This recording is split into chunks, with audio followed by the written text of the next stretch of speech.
Dear viewers, अस्सलाम वालेकुम। मैं हूं डॉक्टर अनवार चौधरी और आज हम बात करने जा रहे हैं कोलेस्ट्रॉल के हवाले से। कोलेस्ट्रॉल आज के कार्डियोवैस्कुलर डिजीजेस और हार्ट अटैक्स या फालिज या हाई ब्लड प्रेशर के हवाले से एक बड़ी वजह मानी जाती है। तो आज थोड़ी सी हम बात करेंगे, आपको अवेयरनेस देंगे कि कोलेस्ट्रॉल बेसिकली होता क्या है, बनता कैसे है और इसमें अच्छा या बुरा क्या हो सकता है। तो सबसे पहले आपको ये बताऊं कि कोलेस्ट्रॉल हमारे जिगर के अंदर पैदा होता है और बहुत सारी ऐसी खुराक जिसमें फैट पाया जाता है वहाँ से भी हमें कुदरती तौर पे कोलेस्ट्रॉल मिलता है। कोलेस्ट्रॉल की दो बड़ी अकसाम हैं, एलडीएल और एचडीएल। एचडीएल अच्छा कोलेस्ट्रॉल होता है, एलडीएल बुरा कोलेस्ट्रॉल होता है। तो अगर आपके बदन के अंदर बुरा कोलेस्ट्रॉल यानी कि एलडीएल की मिकदार हाई हो जाए तो उसकी वजह से खून में गाढ़ापन पैदा होना शुरू हो जाता है, ब्लड में क्लाटिंग आनी शुरू हो जाती है, खून की गर्दिश में रुकावट आती है और इसकी वजह से क्लाट्स की वजह से हार्ट अटैक या हाई ब्लड प्रेशर या फालिज की तरफ पेशेंट जाता है। तो जो अगर ये एक तनासब में है और नॉर्मल मिकदार में है तो फिर इसके अफ़ाल क्या हो सकते हैं, थोड़ा सा इसके ऊपर बात करते हैं। कोलेस्ट्रॉल हमारे जिस्म के अंदर बहुत सारे हार्मोन्स को प्रोड्यूस करता है, यानी कि ये उनके बनने में मददगार साबित होता है। ये हमारे जिस्म में विटामिन डी को बनाता है जो कि आपकी हड्डियों की नशोनुमा के लिए और आपकी बॉडी मूवमेंट के लिए बहुत ज़्यादा इंपॉर्टेंट है। इसी तरीके से आपके हाजमे के निज़ाम को बेहतर बनाने के लिए भी आपको कोलेस्ट्रॉल की ज़रूरत होती है। इसी तरीके से एक और टर्म है ट्राइग्लिसराइड। जब आप लिपिड प्रोफाइल करवाते हैं तो कोलेस्ट्रॉल के साथ ट्राइग्लिसराइड भी बताया जाता है। ट्राइग्लिसराइड बेसिकली क्या है, आपके जिस्म के अंदर आप जितने खुराक खाते हैं, अगर आप अपनी ज़रूरत से ज़्यादा खुराक खाते हैं तो आपके जिस्म के अंदर तवानाई की बर्निंग की सूरत में जमा हो जाती है, जिसको हम ट्राइग्लिसराइड्स कहा जाता है। जब जिस्म को आपके एक्स्ट्रा ग़िज़ा की ज़रूरत होगी, एक्स्ट्रा पावर की ज़रूरत होगी, तो तब वो उस ग़िज़ाई ज़ख़ीरे को कंज्यूम करेगा। और अमूमी तौर पे होता क्या है कि हम फिज़िकल एक्टिविटी नहीं करते, वॉक नहीं करते, एक्सरसाइज नहीं होती, बैठे रहते हैं, खाया पिया और बैठ गए, तो वो ग़िज़ा मुकम्मल तौर पे जुज़्वे बदन नहीं बनती, तो वो जिस्म में स्टोर होती रहती है जिसकी वजह से चर्बी जमा होनी शुरू हो जाती है। इसको ट्राइग्लिसराइड कहा जाता है। तो ये दोनों चीज़ें जो हैं आपकी सेहत के हवाले से काफ़ी ज़्यादा क्रिटिकल हैं, नुकसानदेह हैं। मैं थोड़े से कोलेस्ट्रॉल के फंक्शन बताना चाहूँगा आपको कि कोलेस्ट्रॉल हमारे बदन में क्या करता है। ये हमारे जो खुलियों की सेल वाल्स होता है, ये उसकी नशोनुमा के लिए बहुत ज़्यादा फ़ायदेमंद साबित होता है। हमारे बाइल एसिड्स को ये प्रोड्यूस करता है और डाइजेस्टिव सिस्टम को बेहतर बनाने में ये हमारे लिए काफ़ी ज़्यादा मुआवन साबित होता है। ये विटामिन डी की प्रोडक्शन के हवाले से बड़ी फैसिलिटेशन पैदा करता है और नए हार्मोन्स पैदा करने के हवाले से काफ़ी ज़्यादा फ़ायदेमंद साबित होता है। कुछ हार्मोन्स के मैं सिर्फ नाम लूँगा जो कोलेस्ट्रॉल की वजह से हमारे बदन में पैदा होते हैं। स्टीराइड हार्मोन्स हैं जिसमें कार्टिसोल है, एल्डोकार्टिसोल है और टेस्टोस्टेरोन है, एस्ट्रोजन है, प्रोजेस्टेरोन है, बाइल एसिड्स हैं, विटामिन डी है। ये सारे हमारे कोलेस्ट्रॉल की मरहून मिन्नत हैं कि अगर हमारे जिस्म में हेल्दी कोलेस्ट्रॉल होगा तो ये चीज़ें प्रॉपर वे से बनेंगी और हमारे बदन की ज़रूरियात को पूरा करेंगी। और अगर इनकी कमी आती है तो डेफिनेटली हमारे तमाम अफ़ाल जो हैं वो डिस्टर्ब होंगे। कोलेस्ट्रॉल बढ़ने की वजूहात क्या हो सकती हैं? इसमें सबसे पहले तो आपकी पुअर डाइट है, अनबैलेंस्ड अनहेल्दी डाइट, बेजा खाना, जंक फूड का ज़्यादा इस्तेमाल करना, कोल्ड ड्रिंक्स का ज़्यादा इस्तेमाल करना, ये आपके कोलेस्ट्रॉल को बढ़ाता है।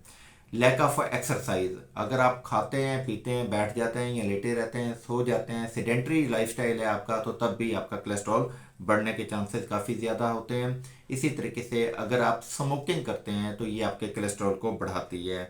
मोटापा, अगर फैमिली हिस्ट्री में आपके मोटापा आ रहा है या आप खुद अपने लाइफस्टाइल की वजह से मोटापे का शिकार हो गए हैं तो तब भी आप कोलेस्ट्रॉल के हवाले से रिस्क फैक्टर पर हैं। अगर आपको या आपकी फैमिली हिस्ट्री के अंदर डायबिटीज़ चल रही है तो तब भी आप रिस्क फैक्टर पर हैं। अपने लिपिड प्रोफाइल को चेक करवाते रहा करें। और इसी तरीके से अगर आपका थायराइड फंक्शन जो है वो डिस्टर्ब है, स्लो है और आप हाइपोथायरॉयडिज्म का शिकार हैं तो तब भी आपका लिपिड प्रोफाइल जो है वो हाई हो सकता है।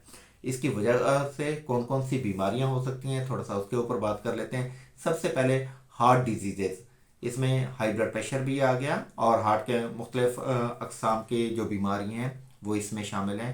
आप उनका शिकार हो सकते हैं। अल्लाह न करे आपको फालिज हो सकता है इसी तरीके से आपकी शरीयानों में सख्ती आ सकती है, आर्थीरियोस्क्लेरोसिस जिसे कहते हैं, जिसकी वजह से शरीयानों में लचक जो है वो ख़त्म हो जाती है, और छोटा मोटा अगर क्लाट आ जाए तो वो फंस जाता है, फौरी तौर पे एंजाइना या हार्ट अटैक की तरफ पेशेंट जा सकता है। तो वो शरीयानों की लचक ख़त्म हो जाती है। और इसी तरीके से पेरिफेरल आर्टरी डिजीज़ जो है वो डेवलप हो सकती है, यानी कि आपके टांगों की तरफ खून की गर्दिश जो है वो कम होती है, जिसकी वजह से टांगों में भारीपन, सुनपन या वेरिकोज वेन्स का बनना वगैरह शामिल है। अमूमी तौर पे कोलेस्ट्रॉल जो है वो अंडर 200 हो तो ये एक आइडियल सिचुएशन है। 200 से कम 200 मिलीग्राम पर डेसीलीटर जो है इसकी वैल्यू है, ये बॉर्डर लाइन है। ये नहीं है कि आपका 200 है तो आप कहें कोई बात नहीं अभी तो नॉर्मल है, या 198 है 199 है तो आप कहें नॉर्मल है। नहीं, आपको फौरी तौर पे अलार्मिंग सिचुएशन में एक्सरसाइज स्टार्ट कर देनी चाहिए, वाटर इनटेक बढ़ा देनी चाहिए, ताकि आप रिस्क लेवल पर जाने से पहले पहले अपने आप को सेफ साइड पे लेके आए। और इसी तरीके से आपका ट्राइग्लिसराइड जो है वो 150 से ऊपर नहीं जाना चाहिए। अगर ट्राइग्लिसराइड, आपको बहुत सारे पेशेंट्स हमारे पास ऐसे आते हैं कि जो अरसे से दवाएं खा रहे हैं, ट्राइग्लिसराइड उनका कंट्रोल नहीं हो रहा। उसकी एक बड़ी वजह फैटी लीवर है। आपका जिगर जब स्लगिश होगा तो वो इतने बाइल साल्ट्स प्रोड्यूस नहीं करेगा, जिसकी वजह से आपकी जो एक्सेसिव फैट है या आपके जिस्म के अंदर जो कैलोरीज है वो बर्न नहीं हो पाती, जिस्म से फासद मादे और वेस्टेज जो है वो निकल नहीं पाते, उसकी वजह से भी ये चीज़ें एकोमुलेट होती हैं और आपको ख़राबी की तरफ लेके जाती हैं। इसके लिए मैनेजमेंट क्या है जनाब? मैनेजमेंट में आप मतवाज़न मगर अच्छी और सेहतमंद ग़िज़ा का इंतखाब करें, रेगुलर एक्सरसाइज करें। अगर आप सिगरेट नोशी करते हैं तो आप इसको बहुत कम कर दें या मुकम्मल तौर पे तर्क कर दें, बहुत ज़्यादा फ़ायदेमंद होगा। वाटर इनटेक को बढ़ाएं, और अगर आप रिस्क फैक्टर पर हैं तो फिर लाजिम है कि आप अद्वियात का सहारा लेके अपनी सेहत को अच्छे लेवल पर लेके जाएं। होम्योपैथी में हमारे पास बहुत सारी अद्वियात हैं जो आपके लिपिड प्रोफाइल लेवल को बेहतर बनाने में मुआवन साबित होती हैं।